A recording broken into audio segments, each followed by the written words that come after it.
The 444th edition of the MMA Gambling Podcast on the Sports Gambling Podcast Network is brought to you by PrizePicks. Go to prizepicks.com/SGPN and use promo code SGPN for a first deposit match of up to $100. We're also brought to you by Hall of Fame Bets, the sports betting research platform for parlays, player props, and game lines. Download the Hall of Fame Bets app or visit hofbets.com and use code SGPN to get 50% off your first month and start making smarter bets today. And finally, we're brought to you by us. That's right. The MMA Gambling Podcast just launched their YouTube channel. To celebrate, we're giving away an MMA Gambling Podcast hoodie. Just head on over to sportsgamblingpodcast.com/MMA hoodie for all the details.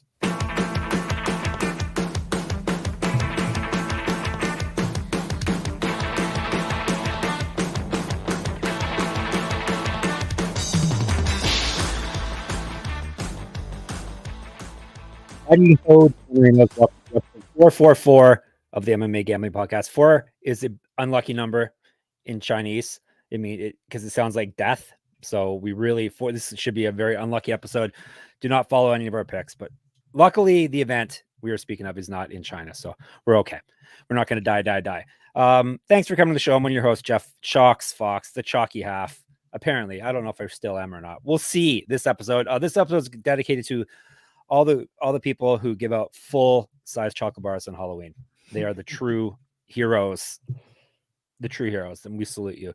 We're not talking. Well, we'll probably talk about Halloween a bit. See how much candy Gumby stole from his little ones at home. But no, we got UFC finally is back again after it seems like forever. It was just a week, but UFC's back with a fight night in Brazil. We're gonna cover the prelims here for you. Tomorrow we will be covering the main card, not just in your ears but in your eye holes. Thank you for everyone who has already subscribed and are watching us on YouTube. You will see I have a dreamy-eyed person sitting beside me on my screen, at least not in real life, sadly, and that would be my co-host Daniel Gumby Vreeland, and he has a hat that he's going to explain to us too. Hello. Oh yeah, we got today this is the same team as I had a couple of weeks ago when I had the Augusta Green Jackets. But they had a night where they rebranded as well, similar to the Giants one that I had the other day. And they were the Pavos Ceviados, which stands for the Wild Turkeys. So for a game, they were the Augusta Wild Turkeys. And so this is the Wild Turkey hat. Anything to get some more money out of you people, right? It looks dope though. And the color, right? They're like a green team, and all of a sudden we got bright orange and baby blue. Right on. You got lots of wild turkeys around these parts. Do you have wild turkeys in your neck of the woods? Yeah. There's usually like 10 to 15 walking through my front yard all the time. Yes. Yeah. They travel in packs and they're crazy. How much candy did you steal from your children, Dan? Lots of candy? No candy. I just went out and bought myself candy, especially because like the candy I like is not the candy they give kids. You know, I like I'm gonna be a real, this is gonna sound weird. I like candy corn. Which I know candy corn's the worst. They don't give out. No one likes candy corn. I like is hot tamales a thing you have in Canada? Of course, hot tamales are great. Mike and I hot tamales. Okay, hot tamales are good. And then I also like Heath bars. They don't give kids Heath bars anymore. So I just saw Heath bar in their Halloween loot right now. My son got Heath bar, a tiny one.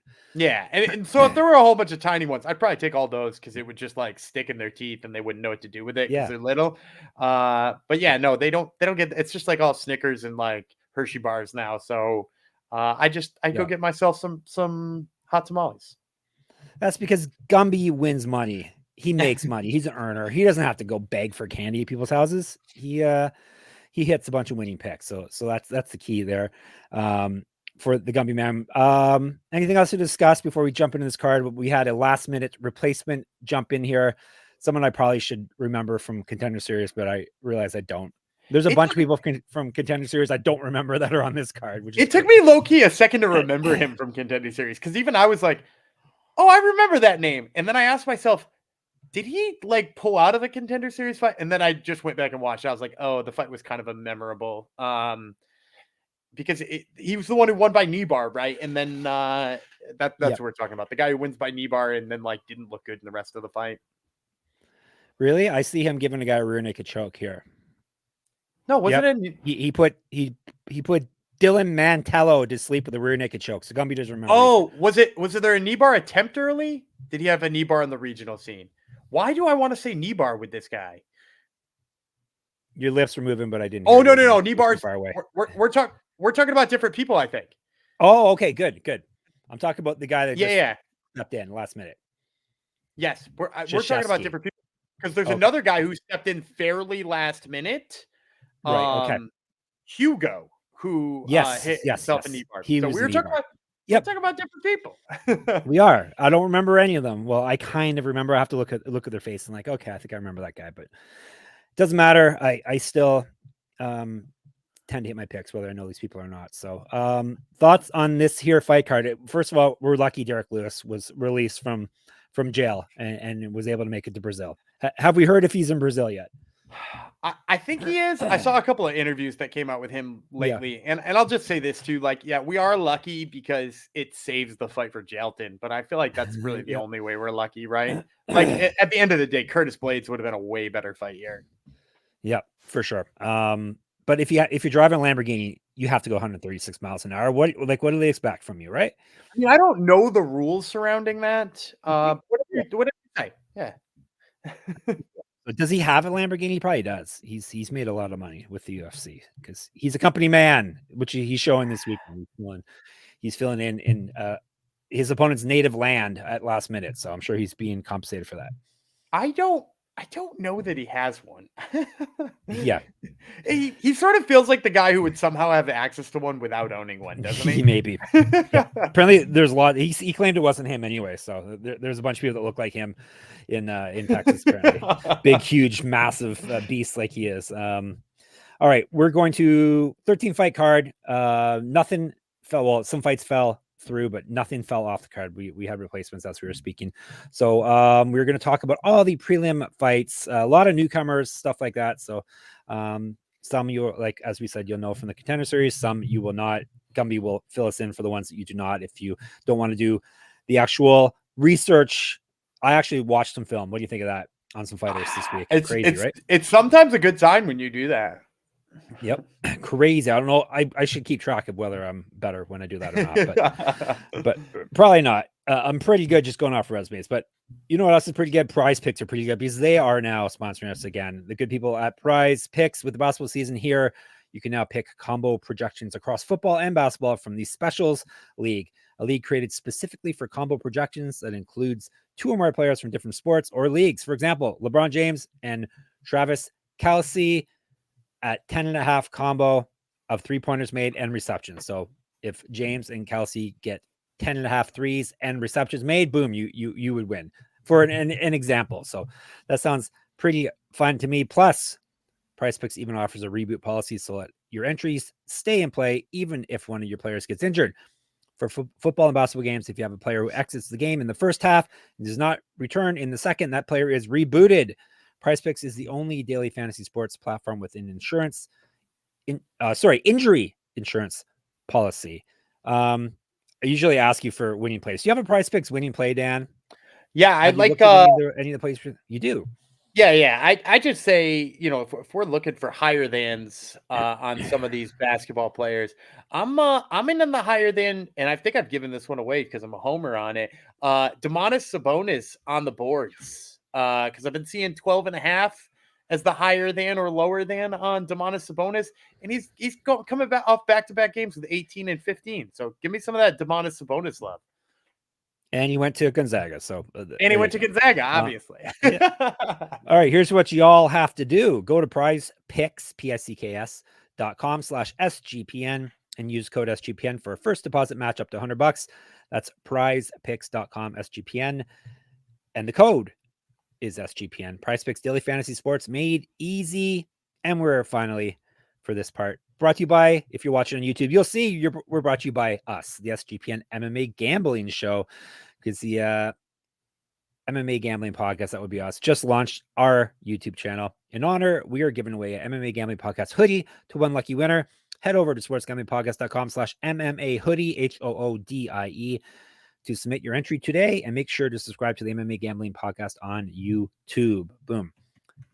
You made faces off the start. You didn't know the thing about 4 and die in China? I didn't. I thought Well, you now were you gonna do. make. I thought you were gonna make a really lame Vayu Muir joke, since we were going to Brazil and they all chant die Yes. anyway. Yep. Nope. This is different. Die, I think it's like it's spelled it's SI, so maybe C is how you say 4, and it's exact same as die. So it is an unlucky number. People avoid the number 4, but we're not going to avoid it. We're going to embrace 444, and we're going to embrace UFC Fight Night. Almeida versus Lewis this coming Saturday, the 4th. Again, another 4, November the 4th. 6 p.m. prelim start time. I think 9 was the main card, I believe, but we're just dealing with the prelims today. It is on ESPN Plus. It is in the Ibirapuera Gymnasium, Sao Paulo, Brazil. 13 fights. We're going to go the first about half. I 7 fights today, I believe. We're kicking off with the curtain jerker lightweights. Actually, I've watched his fights. This is one of the guys I watched. I think it's Kauê, is it not? Kauê Fernandes? Yeah, Kauê. Kauê, yes. Kauê, because there is an accent. Kauê Fernandes versus Marc Diakiese. So we got some Brazil versus some England action to kick things off. At lightweight, Fernandes, 8-1. 4 knockouts, 2 submissions. He has never been finishing a fight. This is his UFC debut. He's won 2 straight fights, both via knockout. He's not lost since July of 2021. He's a regional champion, 2 years younger than Diakiese, plus 140. Diakiese, 16-7. Doesn't he have a nickname? Wasn't it like Bone Crusher or something? Bone Crusher. Yeah. Is it not on there anymore? No. Or I just overlooked it. Yes. Bone Crusher Diakiese, 16-7. He actually, when's the last time he actually crushed some bones, though, for real? It's been a while. It's about a minute. Yep. 16-7, 6 knockouts, 1 submission. He's been submitted 3 times. 7-7 in the UFC. He's lost 2 straight. Before that, he won 2 straight. I remember us thinking when he had won 2 straight, oh, he's looking different. He's turned the corner here, but no, now he's lost 2 straight. Did lose his last fight via submission. Multiple regional championships on his mantle. Correct. Get the shirt, sportsgamblingpodcast.com/store, or get the shirt I'm wearing right now. Tuesday Night Miracles with the Gumby on it. 2013 pro MMA debut for Diakiese. He's an inch taller than Fernandes, minus 139. My childhood house number, 139. Okay, go ahead. All right. I'll kick off the show here with a favorite. I'm going to take Marc Diakiese. I know that the knockout power is there for Kauê Fernandes. He looks like, if you've watched his LFA fights, especially his last 2, the last head kick, which I want to say came in 15 seconds, something like that. Devastating. Right. Like, it was freaking devastating. It was violent. He even pulled up on the punch after he hit the knockout. Like, he was going to follow it up with some shots and was like, nah, I better not. That dude is out. Like, his knockout power is very clear. The problem is, if you go back to his last loss, which was only 3 fights ago, if you go back to his last loss, he was exhausted.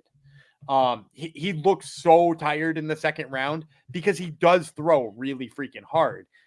I don't think that his wrestling defense is up to snuff. And when you look at, you remember, you just said, we really liked Marc Diakiese after that 2-fight winning streak. We said, look, it looks like he's turned a corner. It looks like he's a better version of himself. What was the reason? It was his wrestling. It was all of a sudden he was in tune with his wrestling skills, which are low-key not bad. I'm not just talking like not bad for a British dude. I'm talking like not bad, period. Like, he's actually got good wrestling. He had 11 takedowns in one fight, 8 in another. I mean, the reason he got caught against Joel Alvarez is because he kind of went for another takedown and got guillotined there. So, like, he's committed to the wrestling game, and against the guy who gasses, I'll take the experienced veteran here with the wrestling game against the guy who gets tired and only has a knockout shot. Well, that makes me feel a little less comfortable about picking the newcomer with the knockout shot, Fernandes. Yeah, this like is you the said, problem this is the problem that happens when you watch film. You watch film, you're exactly. like, oh, I fall in love with him. His head kick was like, it was like a close quarters type head kick too. It was hidden. Like you didn't even see it coming. Yeah. So I will roll a dice on a newcomer with some well, not just some power, with really good power. Obviously, Gumby laid out the issues there. The wrestling is going to be the issue if Diakiese leans on his wrestling, as he should. So we'll see. This is I was going to ask you up top. Is this a very chalky card for you too, or am I overlooking people here? I've got some dogs I like. I like. You're going to see some of them are going to make you think, what is he doing? Yeah, well, yeah, you're normally gonna they see, do. Yeah. You're going to see plenty of that. Don't worry. All right. I got a dog already. You do not. So let's move on. We're going down and over to the female side. We're going down to women's strawweight. Montserrat Ruiz, one of Gumby's gals, because what was that? Plus, what did you hit? 300. 400? 300. 400? I think it was fighting Eduarda Moura, who you may remember from this season of Contender Series, or you might be like me and you not remember anything. Let's tell you about Ruiz first. Conejo means rabbit. That is her nickname. She's 10-3, 3 knockouts, 2 submissions. She's been knocked out twice, 1 and 2 in the UFC. She's lost 2 straight, both via TKO. Has not won a fight since March of 2021. So getting up there now. 1-1 in Invicta. Used to fight up at flyweight. She as well has multiple regional championships on her mantle. Correct. Get the shirt. sportsgamblingpodcast.com/store. Where is and she has been outstruck in the UFC by 3.42 strikes per minute. So that kind of explains her 1-2 record. And she's at plus 420. Moura, her nickname Ronda, of course, because everybody's named Ronda nowadays. Brazilian Ronda, no Russian Ronda. Yep, with no H, always with no H. Strange how that works that way. All right, she is 9-0, 3 knockouts, 5 submissions. This is her debut after going 1-0 in Contender Series. 4 straight wins via finish. She used to fight at flyweight as well. She as well has multiple regional championships on her mantle. Correct. Get the shirt. sportsgamblingpodcast.com/store. Got to go fast because there's so many of these, it seems. 6 inches taller, 6 inches of reach. And this is at strawweight. That's wild. And a year younger than Ruiz. Better striking stats, more active landing strikes, better grappling stats. This is all based off of one fight that Moura had, though. In that fight, she outstruck her opponent by a strike and a half a minute, and she did not get hit once. So that kind of pads your stats a bit. And she's at minus 500. Moura is the pick here. I'm not going dog here. It'd be interesting if Gumby does, because Ruiz is one of his, like I said, one of his special people that he bets on. But half a foot of size at strawweight, that's wild. And not Ruiz hasn't looked good for almost going on 3 years now. So Moura is the pick here for me. What if you go back to that fight that Ruiz won for me? She didn't win it for me, but she won it for no, everybody. It was for you. She won it for the people. For everybody. Yeah, if we go back to that fight that she won, like what I said I liked about her and what I laid out about what I liked about her in that fight was she has good control. She takes people down with the head and arm throws. She holds people in like a modified scarf. She looks for submissions there, but she's got good control. Moura, the thing Moura does best is control people. Is she takes people down. She's huge. She's a violent wrestler. They're calling her the female Jelton because they train together, and like I would say it's deserving. I'd like to see more of her striking because I like Jelton's striking, and we'll talk about that later. But like, I'd like to see more of her striking before I start to make a comparison that large. But like, this is a gift wrap matchup for her. They're laying her up for all right. UFC. There you go. That is, and Gumby is a Ruiz fan, so there you go. That means a lot. Him taking her here. Were you? Because every past episode I just block out of my mind apparently after we do it. Were you a fan of Moira's performance in Contender Series? I obviously cannot remember. I think I wasn't as thrilled as people were. Like when she won, people were talking about her like put the belt on her now, basically kind of deal. And I was like a little bit like, hey, let's pump the brakes and see. I feel like this is like a theme when we talked about the regional MMA over the last week. Is like, I want to see them. I want to see these grapple heavy guys strike a little bit, and I want to see a little bit more out of them. I want to see some tests. I don't even think this is the test that's going to tell me anything about Moura. But like I still need to see a little bit more from her. To be as hyped as other people are. Yep. Makes sense. All right. We're going to stick with women's strawweight, and we are going to go with Angela Hill versus Denise Gomes, who I am saying her name properly now. Denise Hill, Overkill Hill, 15-13 with 5 knockouts. She's been submitted twice, so pretty durable. 10-13 in the UFC over 2 stints, 4-0 in Invicta, and the champion there. Used to fight up at flyweight, inch height and inch reach on Gomes. Or it's Gomez, is it not? I'm saying Gomes, but I think she's Gomez, correct? I thought it was Denise Gomes. Okay, you're right. Yes, now that you say the full name, you're right. Denise Gomes. Hill was on Ultimate Fighter as well. I forgot to put down a record there. Do you remember what her record was on Ultimate Fighter, Dan? You're a big fan of Ultimate Fighter. I think 0-1, if I'm not mistaken. 0-1 in the Ultimate Fighter. I think she got knocked out in the first round. That's what we're going with. Inch taller, inch reach on Gomes. Better striking stats, more active landing strikes. And Hill, despite her poor record in the UFC, she has outstruck her opponents by 0.49 strikes a minute, plus 110. Gomes, D is a nickname, D-E-E. She's 8-2 with 6 knockouts. She's been knocked out once. 2-1 in the UFC, won 2 straight fights, both via TKO. 1-0 Contender Series, 1-0 Invicta. 14 years younger than Angela Hill. Let's check out the stats for the age thing. If the fighter is 5 years younger or more than their opponent, 63% hit rate. So they're winning even higher this year, 65%. So the youngsters are coming through this year. I don't have one for someone 14 years younger. That's quite a gap. She's almost outstruck her UFC and Contender Series opponents by 2 strikes a minute. She's at plus 197. So she outstrikes her opponents by almost 2 strikes a minute. Better grappling stats than Hill, minus 121. Explain at this wacky line, Dan.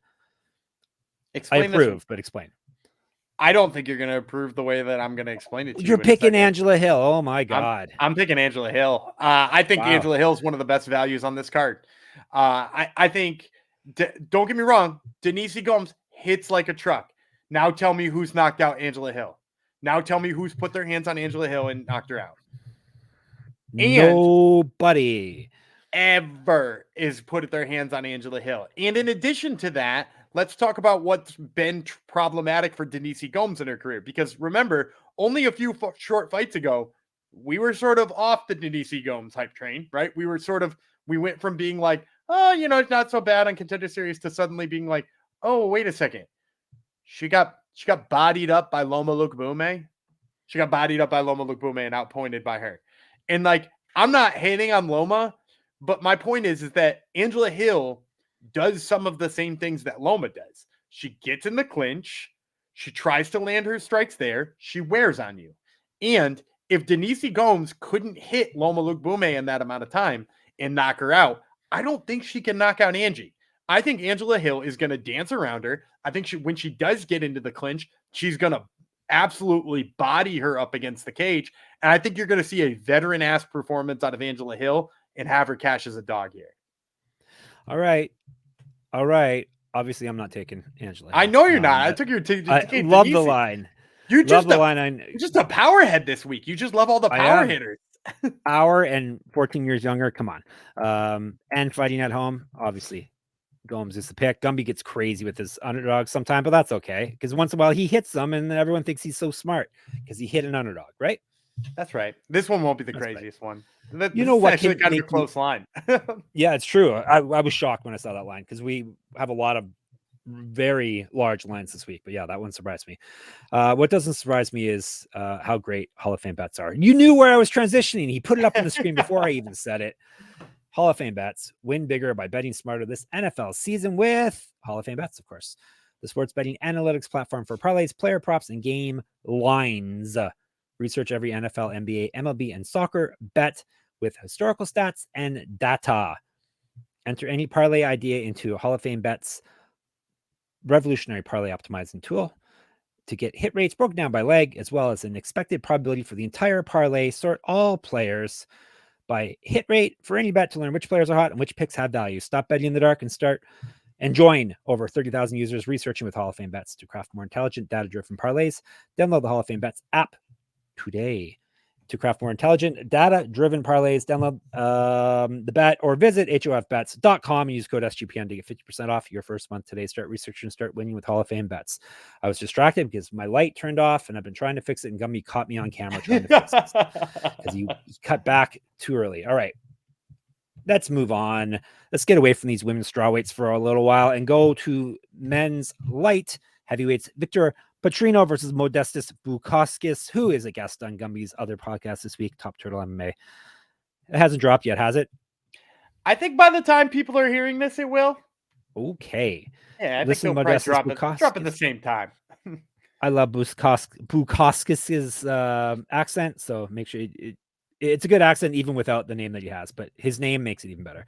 All right, let's tell you about him first. Bukauskas, the Baltic Gladiator, 15-5, 9 knockouts, 2 submissions. He's been knocked out 3 times, submitted once, 3-3 in the UFC over 2 stints. However, he has won 4 straight fights. Before that, he lost 3 straight fights. The last loss was back in September 2021. So he, like I said, he's on a bit of a roll, 4 straight wins.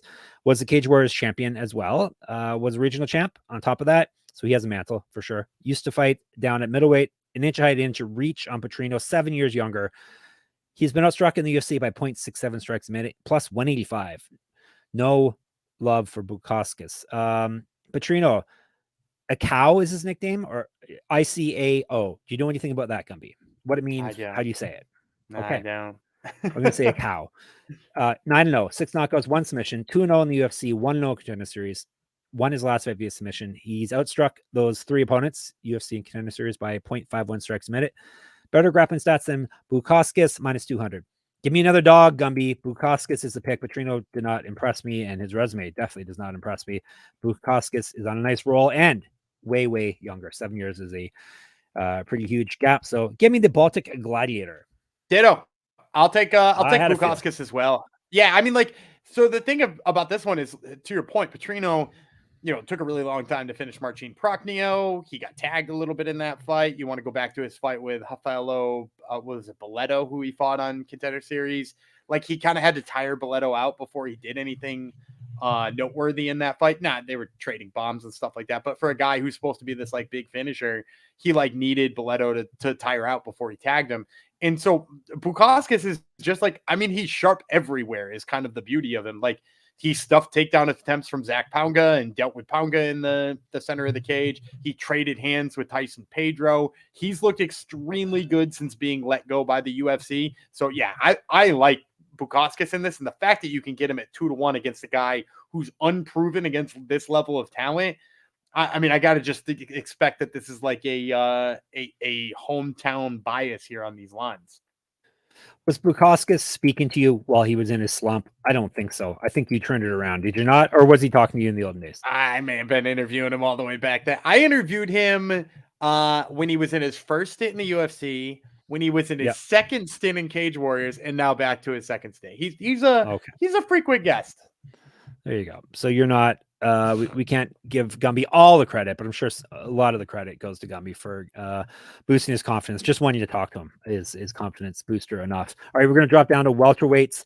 Elizeu Zaleski dos Santos versus Rinat Fakhretdinov. And I'm going to tell you about Zaleski dos Santos first. Capoeira is a nickname, 24-7, 14 knockouts, 3 submissions. He's been knocked out once, submitted twice. 10-3 in the UFC. He's won 2 straight fights and 3 of 4. He's not lost since July of 2020.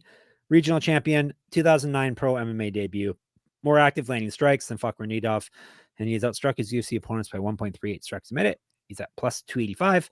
Fakhretdinov, Gladiator is a nickname. 21-1, 11 knockouts, 6 submissions. Never been finished in a fight.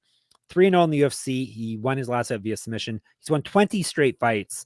He's not lost in over a decade. He's not lost since June of 2013. Regional champion, used to fight up at middleweight. Sambo champion as well. Inch height, inch reach over Zaleski dos Santos. 5 years younger. He's outstruck his UFC opponents by almost 2.5 strikes a minute. 2.42 strikes a minute. Very impressive. Better grappling stats than Zaleski dos Santos. Minus 286. And I believe it's you. It is me, but before we get too deep into this fight, can somebody just remind me why in the hell we let Rinat Fakhretdinov fight Kevin Lee? Because I was just looking at his, reminded of his record as we're getting ready, and I was like, who sanctioned that? Who was like, that's a good idea?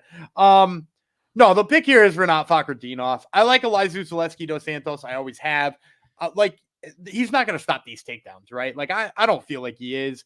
Rinat is good enough on his feet, but he's like suffocating on top. We saw him just like, he bodied up Brian Battle really badly and made it so that Battle wasn't landing any of his big stuff. Zaleski's obviously like craftier and fancier, but he also throws a lot of kicks. I could see Rinat, catching a couple of those kicks, putting him on his ass and making him work from there. And, Zaleski, sure, does he have some takedown defense, but he's also given up takedowns to people you wouldn't expect him to, like Abu Bakr Nurmagomedov got him down once. Benoit Saint Denis is a name we really respect around these parts, but not on short notice as a welterweight, and yet he still got 2 takedowns in a 15-minute fight. In a 15-minute fight where he was not himself for like 11 of those minutes. So I think the striking of Zaleski dos Santos is good, but I don't think he defends enough of the takedowns here. And I think Fakhretdinov's sort of striking defense is just good enough that's going to get him by till he gets to those takedowns. Yeah, Fakhretdinov basically doesn't get hit in fights. He's got I think it's less than a strike a minute, I think, if I remember correctly when I was looking up these stats for him. So, Yeah, and obviously, as Gumby said, the wrestling is always in his back pocket, and could and probably will be on full display here. So Fakhretdinov is my pick as well. All right, going to bantamweights, Daniel Marcos versus Victor Hugo, who we discussed off the top of the show. Hugo, striker is the nickname. He's 24-4, 8 knockouts, 9 submissions, so he's not really a striker. Been knocked out twice, submitted once. Short notice, UFC debut. So if I should have a red light installed here, that will be flashing and going off right now. But yeah, warning, danger on that. 1-0 Contender Series. We were not impressed with his performance, as GSP would say. He's won 13 straight fights, 4 straight via finish. He's not lost a fight since March of 2014, so he himself is on quite a good run. He has fought at pretty much every weight class under the sun: featherweight, lightweight, welterweight. So he's been up all the way up to welterweight. 2011 pro MMA debut. Just making his 12 years in, just making his UFC debut now. 2 inches reach on Marcos. He outstruck his Contender Series opponent by 0.14 strikes a minute. Based off that fight, he has better grappling stats than Marcos. So we're talking small sample size. The smallest, plus 200. Marcos Soncora is the nickname. Have we discussed this? Do we know what that means? Because I don't. If you say it backwards, it's Corazon, which is means my heart. Okay. And so like if you say it repeatedly, it sounds like you're talking about his heart. And I also think it has something to do with where he's from.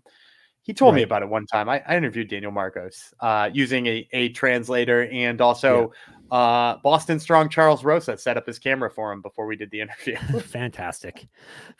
All right, Marcos, 15-0, 8 knockouts, 2-0 in the UFC, 1-0 Contender Series, regional champion, better striking stats than Hugo, 4 times more active landing strikes, but Hugo only had that one fight. Marcos has outstruck his UFC and Contender Series opponents by 1.18 strikes a minute, minus 240. Marcos obviously is the pick. Very, he has looked impressive over what we've seen him over the past 3 fights. Hugo not as impressive. Plus, we got the whole short notice debut nonsense adding to things here. So this is probably a pretty good line, actually, all things considered for Marcos. He's the pick. Yeah, I think the only reason it's probably as close as it was is because some people didn't think he beat Davy Grant. And to be fair, I think there's a real argument for Davy Grant having won that fight too. But look, he's like very elusive on the feet. He's got good pressure. He's sharp. Hugo is just kind of, I think what I didn't like about him on there is just that like he throws everything with bad intention, and often like it's not just like every time he's in range, he throws something with bad intention and sometimes telegraphs it. It's just like sometimes he's not even close to throw those things. He dives for big submissions, and yeah, he's gotten a few of them, but like, also, that could just put him in a bad spot against somebody who's, technically sound like Daniel Marcos.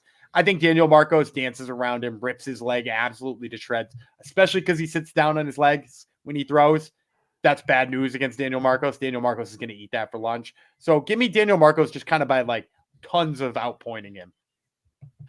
There you go. So that's a prop bet. Tons of outpointing him, right? Yeah. See if you can find that. Tons of outpointing. All right, we'll see what the number is on that. All right, the main event of the prelims is a 165-pound fight. So we're doing catch weights. Elves, Brener. It's really Elves. I picture him like a whole bunch of elves in like a trench coat, standing on top of each other. That's who Elves Brener is. You too? Is that what you picture as well?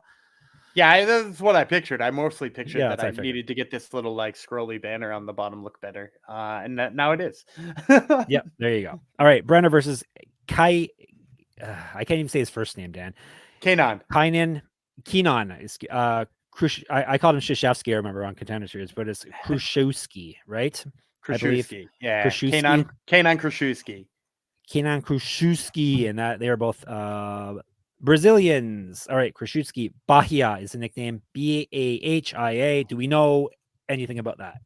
Isn't that a faith? Isn't that a religion? I think you're right. Yes. All right. I don't know if that's something we'll go with that anyway. You would get as a nickname, but maybe it's not. We'll go with it anyhow. I know what you're thinking of, but I don't think that's the same. Yeah, there is a faith like that, but I don't think it's spelled this way. But anyhow, we're gonna call him Double K. We're gonna call him Coach K. All right, Coach K is 15-1, 4 knockouts, 9 submissions. He's been knocked out once. Short notice UFC debut. Warning. Danger. 4 straight wins, all via finish. He's not lost a fight since April of 2019. 1-0 Contender Series, as we mentioned on the top of the show. Regional champion, 2013 Pro MMA debut. 2 inches of height, 1 inch reach on Brener, plus 142. So we got a lot of veterans who are making their UFC debuts here. Fighters who have been around for more than a decade. Brener, 15-3, 2 knockouts, 11 submissions. Never been finished in a fight. He owes us rounds. 2-0 in the UFC, 4-0 over his last 4. That gets you every time. Every time it makes him giggle. It's just a silly sentence. It is. He won his last fight via TKO as Gumby's children get brutally murdered upstairs, I think. Is that what I heard? Is there a crime scene upstairs? Dinosaur again. Dinosaur death. Brener has not lost a fight since October of 2020. Regional champion, 3 inches of reach over Coach K. A year younger. He has been outstruck. Brener has over his 2 fights in the UFC by 0.74 strikes a minute. 6 years younger than his opponent here, minus 162. Go ahead. Yeah, I'm taking the favorite. I'll take Elves Brener. I think for me, the most important part of this is that Kruschewsky, when he fought on Contender Series, really needed Dylan Mantello to tire out, right? Like as the fight went on, he picked up more and more momentum with his pressure, with his striking and stuff like that. Mantello didn't look phenomenal the whole time, but he did look, like good early on and like landed some things early on. And then as the fight went on, he looked worse and worse and worse, and he tired out. Brener doesn't tire out. He's a shoot the box guy. He's going to be in your face the whole time. I think his striking is crisper. I think you're going to see him actually turn up the pressure on Kruschewsky. So yeah, lots of reasons here to like Brener. The short notice piece is probably the clincher. So yeah, I'll take Brener. Yeah, Brenner's a pick. I love the line we're getting here as well. So book it. That's a good pick here. All right, that is our prelims. Let me recap and then we'll set the stage for tomorrow's episode. Brener, we are both in on. Marcos, Fakhretdinov, Bukauskas. Gumby likes Angela Hill. I like Denise Gomes. Both have Moura. I like Fernandes. He likes Diakiese. Correct? That's right. All right, we better wrap up before the dinosaur finds the basement door, Gumby, and then we're in trouble. We'll be back tomorrow. We got the main card still to break down for you, episode 445. In the meantime and in between time and at all times, sportsgamblingpodcast.com/Discord is the place to be. We shall be there. You can also reach out to us on our YouTube channel, MMA Gambling Podcast on YouTube. Make sure you subscribe to that. Twitter, SGPN MMA. Gumby runs that. He's at Gumby Vreeland. I'm a Jeff Fox writer on that. And on Instagram, I got my Substack, moneymma.substack.com. Make sure you subscribe, enter my free pick'em contest. It's up and running this week for the UFC Fight Night. You get prizes for free if you win. Gumby, Top Turtle MMA Podcast. We told you Modestas, Bukauskas is on it. Who else is on it? You have 2 other top-notch guests, I believe. Yeah, Kaibo Ohio and Vince Pichel. Fantastic. What else? What else do we have to tell you? Oh, of course, sportsgamblingpodcast.com. That's the place to go for all good things in the sports gambling world, and sportsgambling.com/Patreon. We'll be back tomorrow. It will be Overkill, Jeff Fox, and Rhonda Vreeland will be beside me as per usual. We'll talk to you then. Bye-bye.